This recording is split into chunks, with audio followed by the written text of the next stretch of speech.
여호와를 알지 못하는 다른 세대, 다시 말해 여호수아가 죽은 후 이스라엘 자손이 여호와 하나님 앞에 여호와의 눈 앞에서 악을 행했다고 신랄하게 오늘 하나님 말씀은 시작하고 있습니다. 그 악은 다름 아닌 그들을 지금까지 세세하게 인도하신 하나님을 저버리고 하나님이 가증히 여기시는 우상, 구체적으로는 바알과 아스다롯을 섬긴 것을 말씀합니다. 잘 아시는 대로 바알이라는 것은 당시 농경사회에서 풍요를 상징하는 것인데, 풍요를 상징하는 우상인데, 당시 이 바알이라는 용어를 연구해 보면 소유주 혹은 주인이라는 뜻을 가지고 있습니다. 성도님들, 우상이 무엇입니까? 그리고 그 우상의 종류에는 어떤 것이 있습니까? 먼저 우상은 여러분들이 성도님들이 잘 알고 계신 것처럼 하나님보다 더 사랑하는 어떤 것입니다. 하나님이 저와 여러분들에게 선물로 주신 그 은사로 주신 그것을 하나님보다 더 사랑하게 될 때 성경은 그것을 우상이라 말합니다. 그런 의미에서 오늘날을 살아가는 우리에게 그 어떤 것보다 강력한 우상은 돈, 명예, 권력, 그리고 우리 실제 생활에서 가장 큰 우상이라 할 수 있는 자식입니다. 하나님 우리에게 선물을 주셨는데 하나님 주신 선물을 우상 삼고 있다는 것입니다. 언제부터인가 우리가 살아가고 있는 이 땅에서 돈이 없이는 결코 살 수 없다는 전제하에서 살아가는 것만 같습니다. 마치 하나님 없이는 살 수 있어도 더 노골적으로 말한다면 눈에 보이지도 않고 만질 수도 없고 느낄 수도 없는, 하나님 없이는 별 불편함이 없이 살아도 당장 우리의 의식주를 해결할 수 있는 마치 만병통치약과 같은 이 돈이 없으면 죽은 것처럼 느끼고 절망스러워하고 심지어 고통스러워합니다. 그래서이겠습니까? 우리는 이 돈을 필요의 개념에서 서서히 만족의 대상으로 여기게 되고 더 나아가 어느 순간부터 숭배의 그리고 경배의 대상으로 여깁니다. 또한 성도님들, 이 우상에는 크게 두 가지가 있습니다. 먼저는 노골적인 우상이고 하나는 은닉된 우상입니다. 먼저 노골적인 우상을 살펴보겠습니다. 이 노골적인 우상이란 눈에 보이는 어떤 가시적인 형상을 섬기는 것을 말씀합니다. 예를 들면 불상에 절한다든지 눈에 보이는 어떤 형상에게 절하고 의지하는 것입니다. 그것이 무언가를 어떤 문제를 해결해 줄 수 있는 것처럼 여긴다는 것입니다.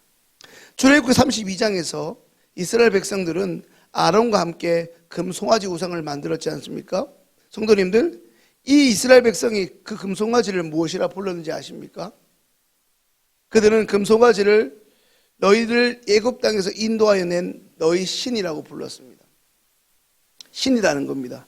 이스라엘 백성들이 눈에 보이는 하나님을 그들의 자신의 만족을 위해서 스스로 만들었고 그들을 신이라고 여긴 것입니다.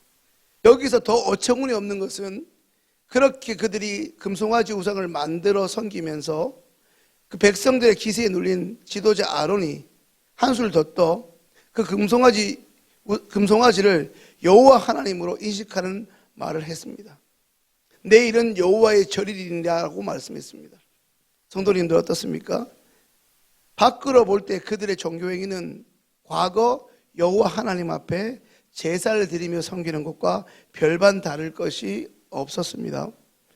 출애굽기 32장에서 결국 눈에 보이는 금송아지를 기어이 만들어 섬겼던 그 이스라엘이 좀 시간이 지나서 오늘 사사기 본문에서는 바알과 아스다롯이라는 기성화되고 알려진 우상을 하나님으로 여기고 바꾸어 섬길 따름입니다. 그렇다면 오늘날 우리는 아론과 이스라엘 백성처럼 적어도 눈에 보이는 형상, 노골적인 우상을 섬기지는 않습니다만 그렇다 해서 우리가 하나님을 온전히 섬기고 있다 자신 있게 말할 수 없습니다. 이제 우상의 두 번째 종류인 이 은닉된 우상, 숨겨진 우상에 대해서 살펴보겠습니다. 이 은닉이라는 단어를 사전에서 찾아보면 어떤 사실이나 물건을 숨겨두거나 감추어지거나 숨겨지다라는 의미를 가지고 있음을 알게 됩니다. 두 번째, 이 은닉된 우상이라는 것이 그렇습니다. 잘 눈에 보이지 않습니다. 어쩌면 철저히 숨겨져 있습니다. 감춰져 있습니다. 아니, 교묘하게 감추고 있는지도 모릅니다. 어찌 보면 알게 모르게 우리가 섬기고 있는 것이 우상이라는 것입니다. 오늘 말씀 앞에서 언급해 드렸듯이 돈을 사랑하는 것이 사랑하는 것, 지나치게 자식에게 관심을 쏟고 그 자식에게 내가 너를 어떻게 키웠는데 이렇게 의존하는 행위도 부모로서의 사랑을 뛰어넘은 우상 숭배의 한 방편이라 볼 수 있습니다. 믿음 좋다는 사람들, 소위 신실하다는 사람들조차 이 은닉된 우상에서 결코 자유로울 수 없습니다. 애초에 하나님이 주신 것이지만 어느 순간 주신 하나님보다 하나님이 주신 그것을 더 사랑하고 의지하고 의존하게 될 때, 심지어 그것이 없으면 죽을 것처럼, 아니 죽는 것처럼 불행하게 산다면 이미 우리는 우상 앞에 절하며 우상을 섬기고 있는 것입니다. 오늘 말씀을 준비하면서 우리가 성도님들이 너무 잘 아시는 욥기의 말씀 한 구절이 떠올랐습니다. 한번 우리 성경을 통해서 잘 아시겠지만 제가 한번 읽어드리겠습니다. 욥기 1장 21절과 22절 말씀입니다. 이르되 내가 모태에서 알몸으로 낳았사온즉 또한 알몸이 그리로 돌아가올지라 주신 이도 여호와시오 거두신 이도 여호와시오니 여호와의 이름이 찬송을 받으실지니이다 하고 이 모든 일에 욥이 범죄하지 아니하고 하나님을 향하여 원망하지 아니하니라. 잘 아시는 대로 욥은 당대의 의인이었을 뿐 아니라 엄청난 부자였습니다. 그는 충분한 돈이 있었고 어쩌면 이 물질의 노예가 될 수 있었습니다. 눈에 보이지 않는 하나님보다 눈에 보이는 자신의 그 물질이라는 소유를 더 의지할 수 있었던 사람이었습니다. 심지어 하나님을 충동하는 사탄이 돈이라는 축복을 이 욥에게서 가져가면 욥이 반드시 하나님을 버리고 이제 섬기지 않을 것이라고 호언장담하면서 하나님의 허락하에 욥이 그동안 가지고 있던 모든 소유, 심지어 자식마저도 빼앗아 갔습니다. 그렇지만 우리가 성도님들 잘 알고 계신 것처럼 욥은 하나님을 원망하기는커녕 자신의 모든 것이 애초에 하나님으로부터 왔으므로 하나님의 필요에 따라 어두워 가시는 것이 오히려 뭐가 이상하냐는 듯이 반응을 보입니다. 언제부터인가 하나님보다 더 의존하고 있는 대상이나 우리가 몰두하고 더 나아가 심취하고 있는 어떤 것들이 우리에게 있지 않는지를 살펴보아야 합니다.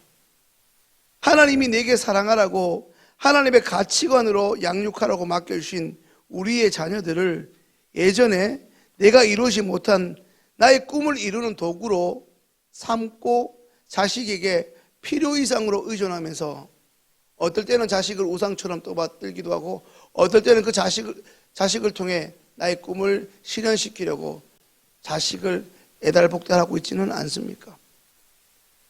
다른 사람은 몰라도 매일 새벽을 깨우는 성도님들에게는 감히 묻고 싶습니다. 성도님들에게 돈은 무엇입니까? 물질은 어느 정도의 중요성을 가집니까? 필요의 수단입니까? 아니면 내 삶의 전부입니까? 하나님이 그 물질을 다스리시는 분입니까? 아니면 그 물질이 오히려 하나님보다 더 중요하거나 그 물질이 전부입니까? 우상은 말을 하지도 않고 말을 할 수도 없습니다만 언제부터인가 그 우상은 우리 삶을 송두리째 좌지우지하고 있습니다. 돈과 자식만이 아니라 어쩌면 우리가 즐기고 있는 취미활동이나 취미활동 또한 얼마든지 우상이 될 수 있습니다. 간혹 얘기를 들어보면 골프를 너무 좋아하는 장로님이, 권사님이 주의를 범하거나 심지어 조금씩 그 취미를 너무 좋아하다 보니까 신앙생활에서 멀어지게 되었다는 얘기도 심심찮게 듣습니다. 취미활동이 건강을 위해서 좋은 거고 그 건강으로 예배에 나오는 것은 좋은 것이지만 주객이 전도되면 그러한 결과를 가질 수밖에 없습니다. 우리는 흔히 하나님을 위해서 일한다고 하나님이 주셨다고 하더라도 그것 자체가 하나님보다 중요하게 여겨지기 시작된다면 어느새 그것으로 인해 우리들은 조금씩 본인 스스로도 모르는 사이에 하나님을 멀리하고 우상을 섬기고 있는지도 모릅니다. 그런 부분에서 우리는 자신에게 관대해서는 안 될 것입니다. 남한테는 철저하면서 본인한테 관대한 우리의 이중성을 봅니다. 오늘 이 새벽 혹여나 우리가 하나님보다 더 사랑하고 있는 것, 하나님보다 더 의존하고 더 관심을 쏟고 있는 대상이나 어떤 시간은 없는지, 어디에 우리의 시간을 과도하게 투자하고 있는지를 돌아보고 점검할 수 있게 되기를 바랍니다. 노골적이고 눈에 보이는 형상에게 절하지 않는 것만이 우상을 섬기고 있지 않음을 명심할 수 있는 우리 모두가 될 수 있기를 바랍니다. 사람들에게서 믿음 좋다 칭찬받는 매일 새벽 기도를 깨우고 있는 성도님들도 또한 이 우상을 섬길 수 있는 가능성이 있음을 솔직히 인정하고 다시금 말씀의 거울 앞에 우리 언행 심사를 감찰하시는 주님 앞에 겸손히 엎드리는 복된 시간 될 수 있기를 주님의 이름으로 축원합니다. 이제 주신 말씀을 생각하며 기도하겠습니다.